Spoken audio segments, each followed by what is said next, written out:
vessel is filled with liquid, 3 parts of which are water and 5 parts of syrup.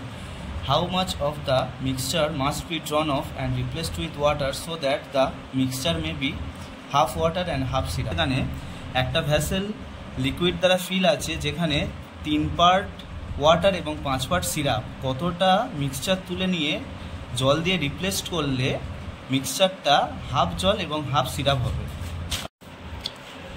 অঙ্কটা প্রথমে হয় জল দিয়ে করতে হবে, না হলে সিরাপ দিয়ে করতে হবে। তো এখানে হচ্ছে 3 পার্টস অফ ওয়াটার মানে হচ্ছে 3/8 আর জল 1 অনুপাত, আর মিক্সচার হচ্ছে হাফ ওয়াটার হাফ সিরাপ মানে হচ্ছে 1/2, তাই তো? এখানে অ্যালিগেশন লাগালে হবে, মাইনাস করলে হচ্ছে এখানে 1/2 আর এখানে হবে 1/8।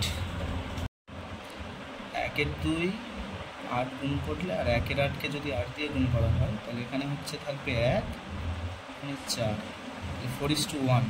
তাহলে এখানে হচ্ছে রিমুভ করা হবে, জল আছে 1 আর টোটাল মিক্সচার হলে 1/5। অ্যান্সার ঠিক হবে আমার সি। যদি এটা সিরাপ দিয়ে করা হয় তখন হবে সিরাপ আছে 5, তাহলে 5/8 মিক্সচার টোটাল, আর সিরাপ মানে জল মেশাতে গেলে হচ্ছে 0 এখানে হবে, আর half water and half syrup মানে হচ্ছে 1/2। অ্যালিগেশন লাগালে হবে 1/2 আর 1/8, এখানে হচ্ছে এটা মাইনাস করলে হবে 1/8। তাহলে হচ্ছে 1/2 গুণিতক 8 আর 1/8 গুণিতক 8 করলে কাটাকুটি করলে এখানে 1 হবে, 4, 4:1। তাহলে জল আছে হচ্ছে সেই একই 1/5।